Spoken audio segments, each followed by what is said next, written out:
Cricket की दुनिया में इतनी बातें चल रही हैं, इतनी खबरें चल रही हैं, वर्ल्ड कप चल रहा है और हम लोगों ने वर्ल्ड कप इंडिया के साथ जो करवाया अपना मैच, जो मेन मैच जिसको इतनी लाइमलाइट मिली, इतनी हाइप क्रिएट की जिस मैच की, हमने वो मैच इतनी आसानी से हार दिया, जिसको करवाने के लिए पता नहीं कितनी जद्दोजहद की गई। क्या कहेंगे उस मैच के बारे में? देखिए जी, मैच की हाइप तो हम लोगों ने बहुत ज़्यादा क्रिएट कर दी थी, और जो मैं अक्सर ये कहता हूँ कि जो मेला हम टेलीविज़न पे लगा देते हैं ना, वो हमें मैदान में नज़र नहीं आता अक्सर, और अक्सर औकात नज़र नहीं आता। और ये कहना कोई पहली मर्तबा नहीं है। मैंने बताया कि मैंने तमाम वर्ल्ड कप कवर किए हुए, 31 साल हो गए मैं स्पोर्ट्स जर्नलिज्म करते हुए। तो हाँ इस तमाम सूरत हाल से मैंने पल पल इनको जानता हूँ कि ये जब जज्बात हमारे अरूज पर पहुंच जाते हैं ना, और हम भी ऐसी कौम है, हम 2 दिन पहले ही इंडिया के साथ जब मैच होता है ना, तकड़े बट्टियां लेके ना सारे बैठ जाने कि लो जी हुण ओदा ना कि बस असि इंडिया नु मार देना। सर उम्मीदें लगाते हैं ना, नहीं होना चाहिए, इतना ऑल आउट नहीं जाना चाहिए। आपको अपनी टीम की हकीकत पर भी जाना चाहिए। आप स्टैट आपको सब कुछ बताते हैं तो वो असर करते हैं। आप ऑस्ट्रेलिया के खिलाफ अगर आपके स्टैट अच्छे हैं ना, तो आप ऑस्ट्रेलिया को मात मारोगे, ठीक है। अगर आपका साउथ अफ्रीका के खिलाफ स्टैट आपके अच्छे हैं तो आप उसको भी मारोगे। अगर आपके स्टैट बुरे हैं, आधा वैसे ही आप टीम में मैच हार जाते हो। तो भारत के खिलाफ जब मैच होता है तो मैं तो स्टैट की बात करूंगा ना, क्योंकि जर्नलिज्म करनी है तो हमने वो लोगों को बताना हकीकत कि देखिए, अगर आप 16 मैच खेले हैं, 14 मैच आप हारे हो, बिल्कुल, तो मुआवजा नहीं है।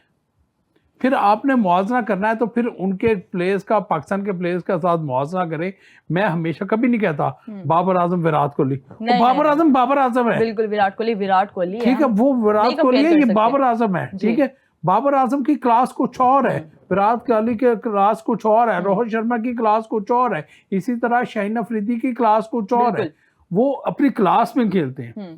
तो लिहाजा हमें उन अपने प्लेयर्स को, उनकी क्लास को मजीद अगर वो बेहतर करते हैं, और देखें कि हमारा ओपोनेंट क्या है, वो कितनी ताकत रखता है, बैटिंग में रखता है, बॉलिंग में रखता है, फिर हमें उसके मुताबिक अपनी स्ट्रेंथ को बनाना चाहिए। सर हमने अली से तो बहुत ज़्यादा बात की, इसलिए मैं आपकी पहले राय लेना चाहूँगी।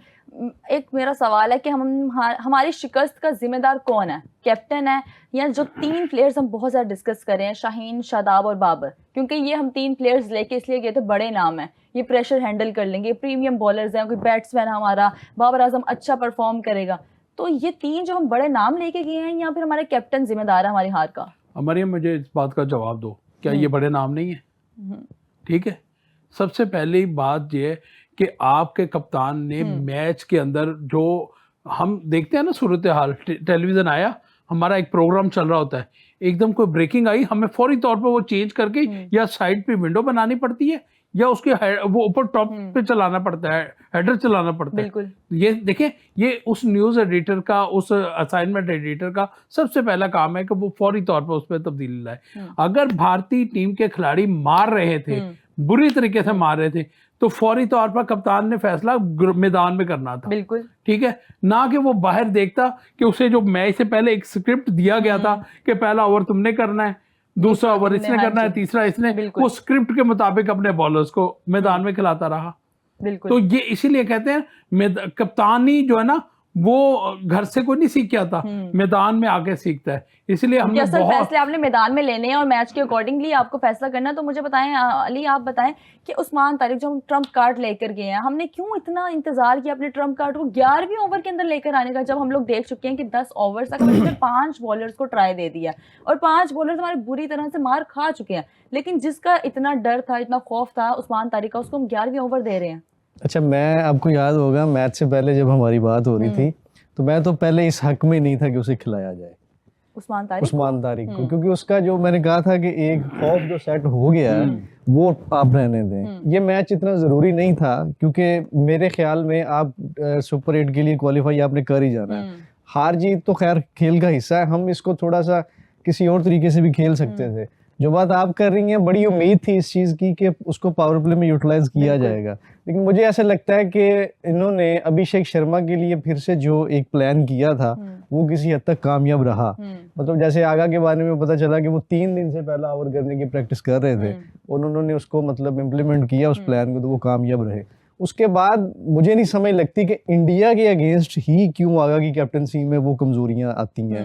अब दो ही चीजें मुझे तो नजर आती हैं कि अब देखें आप, एशिया कप में भी हमने देखा कि बाकी टीम्स को हम खेलते आए हैं, उससे पहले ट्राई नेशन को भी देखा, फिर होम सीरीज भी हुई, हम सारा बड़ा अच्छा खेलते हैं माशाल्लाह, लेकिन इंडिया के अगेंस्ट जब हम आते हैं तो वहां पे हमें नजर आता है कि यार वो बॉलर जो हम पहले अच्छे मतलब सही मौके पे जिसे यूटिलाइज करते हैं उसे इंडिया के खिलाफ क्यों नहीं करते। अब दो ही चीजें हैं, या तो मुझे लगता है कि इनको एक्सपोज किया जा रहा है जो आपके पास प्रीमियम था और ऑलराउंडर था एक, और जो बाद में दूसरे एक दो प्लेयर और हैं, या फिर आगा की वाकई इसमें नाइली। और मेरे ख्याल में ये जो आप इनसे पूछ रही थी ना अभी चोइसा से जो सवाल आपने किया, तो मेरे ख्याल में ये टीम मैनेजमेंट की फॉल्ट है बेसिकली उन 3 प्लेयर्स से ज्यादा।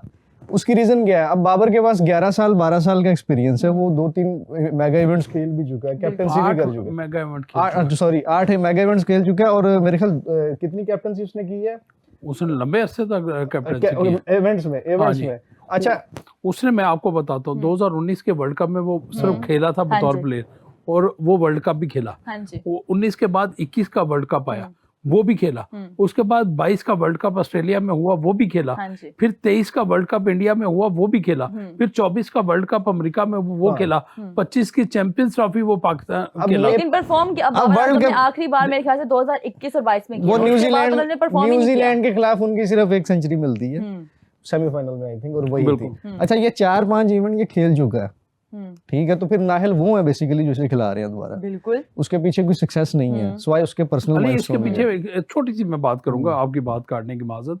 बात ये है बाबर आजम इस वक्त आई बॉल उस पे सबसे ज्यादा आते हैं, कमेंट सबसे ज्यादा आते हैं, मार्केटिंग वैल्यू बाबर आजम की है। बाबर आजम को आपने थोड़ा सा पीछे निकाला तो आपकी जो मार्केटिंग वैल्यू थी टीम की वो धड़म से नीचे गिर गई। मैं आपको सही बात बता रहा हूँ, जो हकीकत बात है वो बता रहा हूँ, बिल्कुल। लेकिन मजबूरी के तहत फिर उसको लाना पड़ा ताकि मार्केट के वो मजबूरी क्या करना, हमारे माथे का दाग बन के रहेगा। भाई टीमों की मार्केटिंग वैल्यू, पैसा भी तो आपको चाहिए ना इन प्लेयर्स को देने के लिए। वो मार्केटिंग वैल्यू की जो आप बात कर रहे हैं ना सर, ये 2 प्लेयर्स की मार्केटिंग वैल्यू की अक्सर बात की जाती है, एक दलील आती है सामने, लेकिन इससे ज्यादा ना जो हकीकत है सर, क्योंकि जाती ऑब्जर्वेशन जो मेरी है वो ज्यादा सोशल मीडिया का इम्पैक्ट है उस पर, ठीक है, और ये सोशल मीडिया के प्रेशर में आके ये फैसला किया गया, वरना एशिया कप में आप देखिए रिजवान क्यों नहीं है। बिल्कुल हम पहले डिबेट कर रहे थे ना कि उस्मान खान को क्यों लेके जा रहे हैं, उस्मान खान से ज्यादा सीनियर रिजवान है, और रिजवान ज्यादा मैचेस भी खेल चुका है, उसका तजुर्बा मतलब एक तजुर्बाकार विकेट कीपर है वो, लेकिन अब उसे नहीं लेके गए। बाबर ही क्यों, बाबर बीबीएल से फेलियर है उसका, अब भी रिसेंट में खेल के आ रहा है, उसके बावजूद आप लेके गए। आज भी मतलब अगर आप सोशल मीडिया पे चंद कीवर्ड्स डालेंगे तो आपको पता चलेगा कि वो एक फ्लॉप नाकाम बैटर है जो 7 गेंदों पे 5 रन बना के जा रहा है बड़े मैच में, उस कंडीशन में जो सबसे उसके लिए फेवरेट है सबसे ज्यादा, लेकिन उसके हक में आज भी कैंपेन्स चल रही हैं। मेरा खैर इससे मसला नहीं है, मैं फिर उसी चीज को कहूंगा कि ना बाबर का मसला है ना शाहीन का, मतलब हम जैसे नाहिल लोगों को ये नजर आ रहा है कि शाहीन फॉर्म में नहीं है, तो आप उसे ग्राउंड में भेज रहे हैं। मुझे समझ आ रही है कि यार 60 टेस्ट मैच खेलने वाला शादाब ऑलराउंडर नहीं हो सकता, उसके फर्स्ट क्लास के क्या स्टैट्स हैं सर, 119 मैचों में 120 विकेटें हैं उसकी, तो आप उसे क्यों लेके जा रहे हैं? आपके पास मिडिल ऑर्डर का मसला आ रहा है, आप इरफान खान न्याजी जैसा बंदा क्यों नहीं आप लेके आ रहे हैं? आप शाहीन की जगह पे मिर्जा को क्यों नहीं लेके जा रहे? आपके पास वसीम जूनियर है, आपके पास आमिर जमाल है, मतलब नाम आते हैं आपके पास। बिल्कुल। अच्छा खैर, अब ये लोग लेके गए ना, तो बेसिकली ये टीम मैनेजमेंट का फैसला था ना, जो ग्राउंड में भी लेके गए, तो रिजल्ट उन्होंने नहीं दिए, तो ये इसमें एक ही मेरे ख्याल में ये टारगेट जो है ना, ये अब सब बात ये कर रहे हैं, बाबर को बिठा दें, शाहीन को बिठा दें, शादाब को बिठा दें। भाई मैं अब नीरव नहीं है यहाँ पे, हमारी यहाँ से 2 साल पहले भी यही बात हुई थी, यही बहस हुई थी कि ये 4 ओवर करना है, शाहीन ने 4 ओवर करने हैं, उसकी प्रैक्टिस नहीं है, उसकी कोई आप कह लें डोमेस्टिक नहीं है ना, उसका फर्स्ट क्लास है कोई, वो कैसे मतलब बॉलर वो है जो 30-30 ओवर तो वो सर प्रैक्टिस में फेंक देते बिल्कुल ऐसा ही। तो 4 ओवर के बाद वो फिट भी नहीं है, ये लोग तो प्रैक्टिस 4 ओवर की करते हैं। अब उसकी फिटनेस पे बातें हो रही हैं। और बाबर की आप बात कर लें तो सर अब सब कह रहे हैं कि वो T20 फॉर्मेट का प्लेयर नहीं है, नो डाउट उसकी क्लास है, नो डाउट उसने रन्स किए हैं, एज अ ओपनर करता रहा है वो, अभी भी अगर उसे एज अ ओपनर चांस दे तो क्या पता वो करे, लेकिन फिर आप इस चीज से गर्ज ना रखें कि टीम का रिजल्ट क्या होगा, मैच रिजल्ट क्या होगा, पाकिस्तान जीतेगा या हारेगा, ये गलत चीज है। आपने उससे रन करवाने, आप उससे रन करवाने के लिए ओपनर भेजे।